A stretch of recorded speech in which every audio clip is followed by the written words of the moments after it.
Khurumyan Lyceum was not your mother's secondary Armenian school. Khurumyan Lyceum. Khurumyan.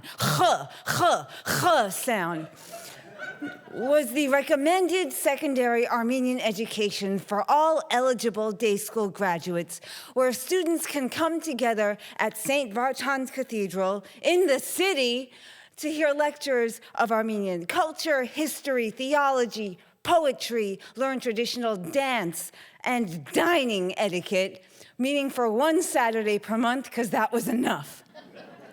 My parents didn't force me to go to Khurumyan. They knew I was really connected to the culture, and they themselves were really involved in the community. Like, this was the era when my mom did all that artwork for the diocese, and when my dad had that recurring comic strip in the Armenian Reporter called Edo and Bedo. But they said it was ultimately my decision, which is all really nice. But at the end of the day, I knew that either way, I was still going to have to be Armenian, and which is a culture that, with a history that's still so unresolved and that nobody really knows about, because this was also the mid-90s, before System of a Down was System of a Down, and before Kim Kardashian was Kim Kardashian product. When my only means of survival as a new middle school kid was to make one whole friend and to not scare anyone away with my first and last name. And I felt like at this point, I had already understood misery so well that an extra Saturday wouldn't make a difference. So I thought, sign me up, I'll go. So how it worked was, on those Saturdays, we'd meet at Holy Martyrs Church in Bayside, New York, and get on a bus. Because that's what Armenians do, they get on buses. Like, if there's a screening of an Armenian film that no one knows about, we get on a bus and we see it. If there's a political rally in the city that no one knows about, we'll get on a bus and we'll bring lamb sandwiches. If we have tickets to see the Cher show, we will get on a bus and go see it.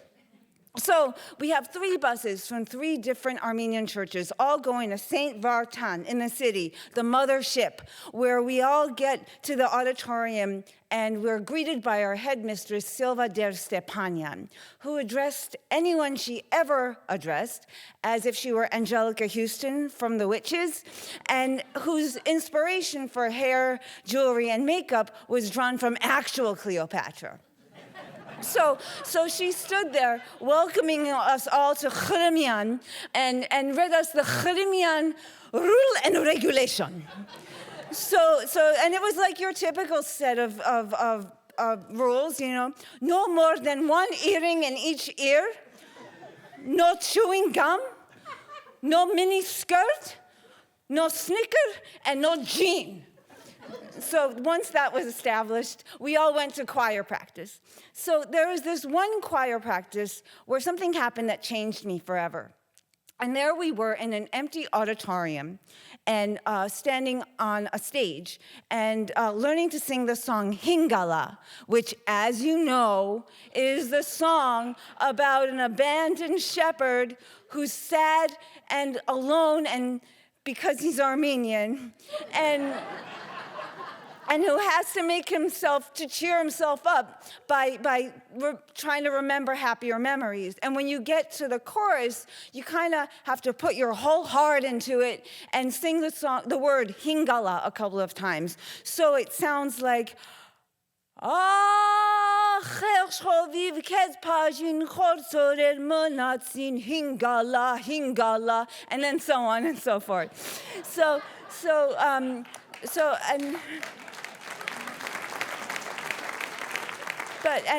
And I never heard the word Hingala before. And I spoke Armenian, but I never heard it in conversation. Like, I never heard my dad say it or anything. And I was hoping that it wasn't just gibberish, because there are like 10 Armenians left in the world, and we're already so misunderstood. I was like, can we afford to be singing things that don't make sense? But So I raised my hand and I interrupted Mara Parthamian. And Mara Parthamian, as you know, is the world-renowned mezzo-soprano who has this beautiful, bright Betty Boop face and deep speaking voice, and who told us once that she was married to an Englishman. And so I interrupted her and I said, Mara, is hingala a word? And she goes, no. And I said, well, does it mean anything? And she goes, it does not mean. And I said, well, why are we singing it? Because she said, because it's in the song. And I said, no, then I don't want to sing it. And she goes, Anush. And I said, no, I'm heavily Armenian.